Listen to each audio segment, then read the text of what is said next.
Hey there on the ROBOTY channel. Today we've arrived at a workshop, a studio that's not very big in size, but the scale is huge when it comes to product sales because they reach all over Europe. And with me is Marta. Welcome. A potter's wheel, mugs, what do you do here? We make mugs, plates, everyday items, and I paint and glaze them. We make them from start to finish, so you can do it with any clay material. We haven't shown this yet on the ROBOTY channel. Today we'll show the whole process from A to Z, but I also wanted to ask you from A to Z about what your business looks like and how it all started. I started in 2017 at first. I began with workshops. I started with one room and now I have 3. I actually started with the pottery wheel, and that's what I like the most. Then I started making so many of these items that I began going to fairs just to start selling them, because I physically couldn't fit them in my cabinets anymore. For the first 2 years it was more of a hobby for me. Since 2020, it has become my job. You see, my dear friends, how you can be passionate about something, do it with love and passion, and then turn it into a business. So what now? Let's get to work. Let's get to work.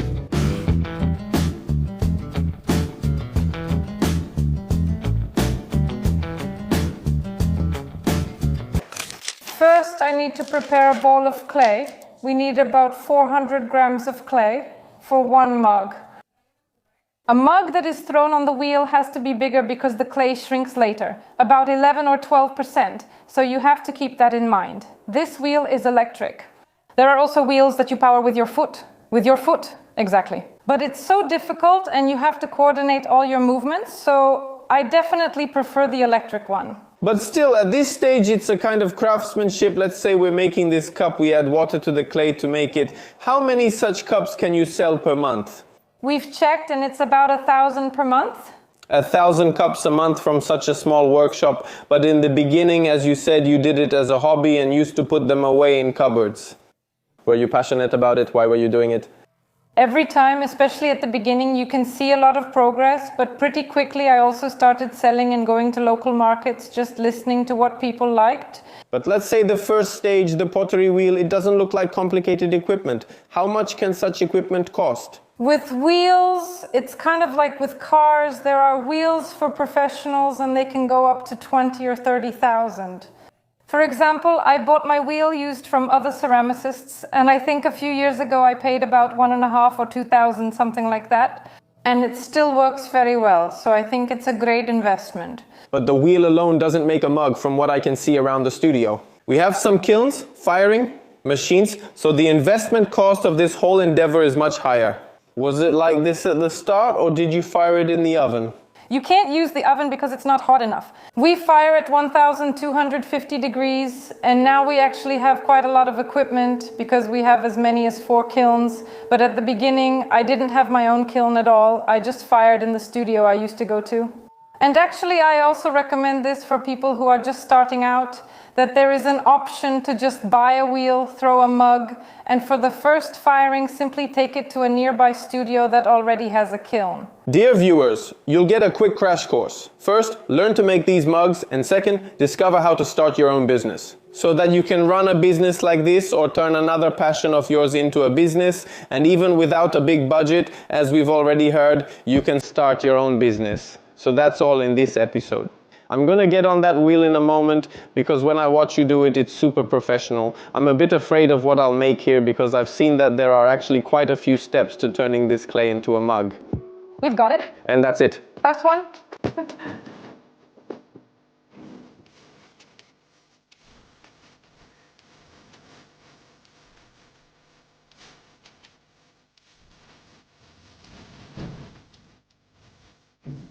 A ball of clay for you. And now you have to place it in the center, pat it down. And we adjust the speed ourselves. Yes, and at the beginning it's best to have full speed because then you can see. That's exactly how I feel, yes. Stabilize your hands like this. I'm shaking, yeah. Wait, oh Jesus. And this is supposed to... Yeah. You need to take more water then. Oh, that's another technique, and don't do it too deep. Good, good. Oh, we've made a little bowl. Because it's a bowl, but also remember that this is the thickness of the bottom. We don't want there to be a hole. In the middle. Yeah, because if our tea spills out through the bottom, that would be embarrassing. Look at this, look, I'm taking it out. No. Yeah. Okay, that one couldn't be saved, but you can still use this one. Seriously? What? What do you mean? God, but I have to tell you, if you've never done this before, maybe go to some workshops because working with all of this is really relaxing. You can slow the wheel a bit.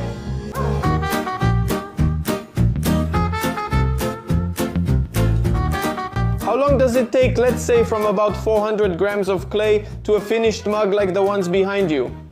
About a week and a half. What? With clay you can't rush it and it has to dry at its own pace.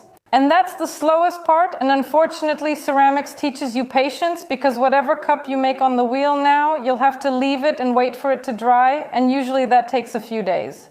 Then there's the first firing at 900 degrees, then we have glazing and painting, and the second firing at a high temperature, and that firing process as well. It takes about 7 hours, but cooling down the kiln takes almost a whole day, so that's also a process you can't speed up. Oh my goodness, my dear friends, today we'll of course show all the stages of making these kinds of mugs, but not based on my mug. But if you're curious how it turned out, because I'll ask Marta to fire it later and deliver it to me in about a week and a half, then make sure to follow this channel, and I'll post a photo of my mug in the ROBOTY channel community, so keep an eye out. Click follow now if you can. We cut it off.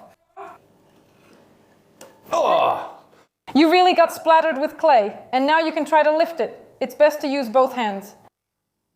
No, it's stuck. It got suctioned on. Then wait, take the threshold here as well. We'll try it a little bit. Whoa! No, it's okay. You cut it in half. No, maybe wait. I'll glue it together. Okay, I'll glue it together, and here we'll do... Okay, let's take the cup in 2 pieces. All right. You have to make the next one then. No, we'll get it out. Wait. All right. Here you go. It turned out like a kind of goblet, but without a stem. A goblet without a stem. I'm all covered in clay. Give me another piece of clay. Here you go. We're doing this at a fast pace.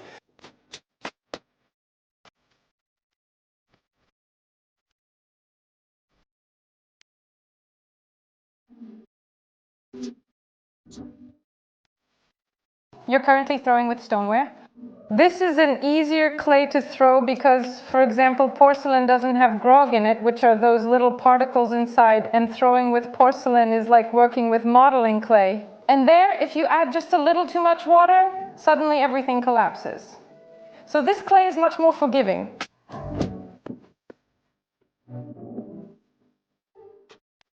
Let me show you. I really like this one. I'll show you after all. Here you go. All right, once we've shaped a mug like this, it goes to dry, and that also takes a few days. Then we put it in the kiln and we get a mug like this. And do you make these mugs here directly for clients or on order? Or do you just put them in your online store and someone buys them? I don't take orders. I only make things for the online store, so I only sell things that I actually feel like making, or I go to fairs. When I sell through the online store, I just see what sells best. But also, whenever I make a new product, I always test it first. So I make one piece, show it to the world, record some videos, and see what people think of it. Okay. Is an online store always needed, or should you set one up immediately? Or are options like fairs and booths better at first? I think it's worth it. I like to have my business diversified, so I go to fairs and also showcase it in my own online store. Yes, and just like you said, combining all of this, you can sell 1,000 mugs a month through different sales channels, let's say. Yes, yes. At the beginning it wasn't that much, but now our team is growing, so there are more hands to help. That's the amount you need to sell. Let's move to the next stage. Let me introduce you to Oleg. He handles the glazing. Okay, let's go.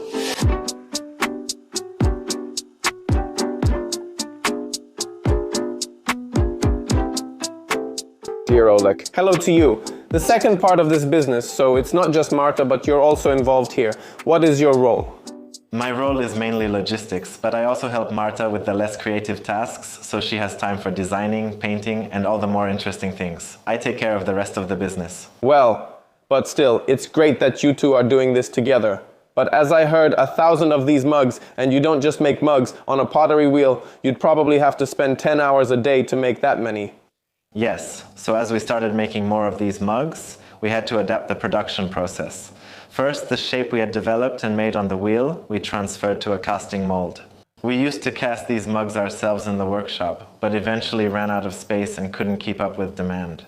So right now we cooperate with a company from Valbrzych where the mugs are cast, according to our molds. Then they are pre-fired, and after that, they come to us in this pre-fired form, where we will now decorate them and fire them to completion. All right, so now we're moving on to the next stage, which is what are we going to do here? We will be covering the mug with glaze. Glazing is doubly important because, first of all, it's decoration. We want our mug to look good, but it's also a layer that protects against moisture. That's why it's safe to drink from this mug and it stays clean. All right. First soak it, then twist it. Zakręcić. It worked out somehow, right? It worked out somehow. It's okay. Well, as you mentioned, let's say now you're doing it more on a wholesale scale because you could already call it wholesale production by outsourcing it to someone else. Are people aware of this? Do they notice, let's say, that it's no longer 100% handmade like it used to be? I mean, we've never made a secret of it, and people are aware that the workshop is growing and that we can't make such quantities on our own. However, it's still a hands-on process, and as you can see, it's still quite demanding. And the final touches are still done by Marta's hand. What happens to the mugs after glazing? Now we'll add the decoration, we'll make spots, colorful spots, which we'll apply using very professional tools, that is, a brush and a toothbrush. Okay, sounds professional. Here I'm making these giant dots. Oh. And I do it like this, but there's also a toothbrush method if I want to make them a bit smaller, and then I do it like this. It depends on the effect I'm going for. You can try. Okay, and this will wash off later if you want? Yes, yes, yes. It should. Yes, it comes off. And I would paint with that spray. Yes, yes, yes. It's spinning. Here, okay, like this. Yes, and also actually once you do it a few times, you really feel it in your hand. It's such a small brush, I'm already covered in this. I asked if this washes off. But it washes off, it does. Oh. Here, do I want to do another one, can I? For you, sir? Come on, come on. Since I'm already so messy and we've almost completely messed up the sweatshirts from our partner Firmaway.pl. Later, of course, I'll tell you more details about this and about how you can start this business online using my links, but for now, I look the way I look. You can see that I'm working. Yes.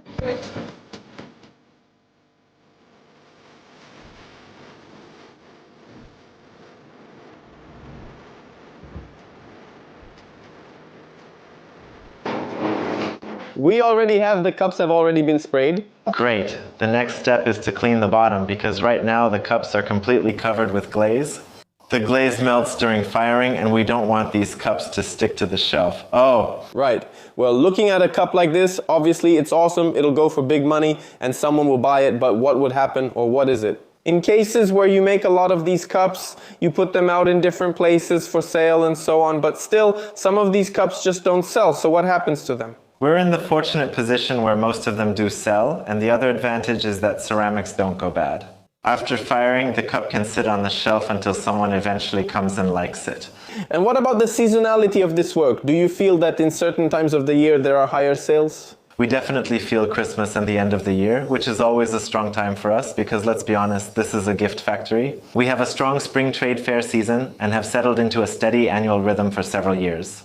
Then during the summer it's a bit calmer too, but that's when we can work on new projects and get ready for a strong fall. Okay, but let's say the fixed costs are always the same from month to month. I'm looking here at the equipment, which probably uses a lot of electricity. Sure, but the electricity usage depends on how much we burn. Okay, right. When you produce, you burn. As for fixed costs, of course, there's the matter of space, and it has to be space that's adapted specifically for this kind of production, so we have both the power supply and the appropriate power allocation. We need to have good ventilation, and like you said, there's space for storage. If we're talking about amounts, our fixed costs are around 10,000 zlotys. When it comes to kilns, the smaller ones start at several thousand zlotys, 80 liters. With the bigger ones, I see here the electronics are German.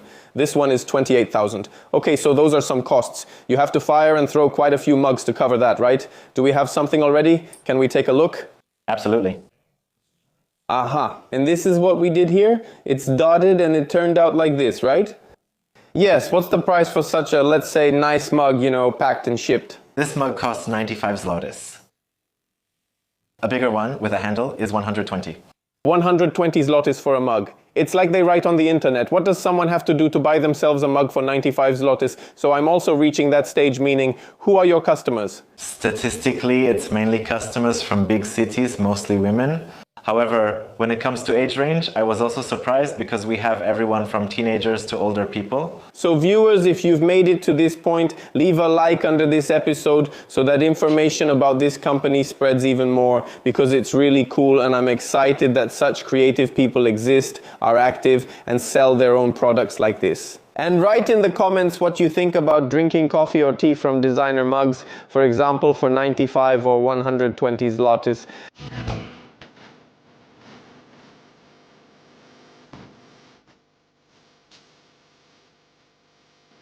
And what else is Marta doing here?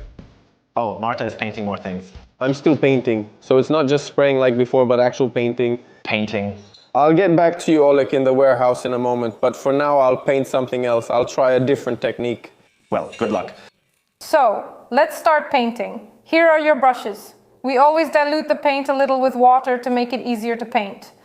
Let's say, did you have, besides the desire, passion, workshops and training, any artistic knowledge before? Did you know what you wanted to paint or how to paint it? That's actually mainly what I had. I didn't have much ceramic experience back then, but I've always drawn. And when I started making ceramics, I kind of wanted the ceramics to be like my blank sheets of paper, where I could paint.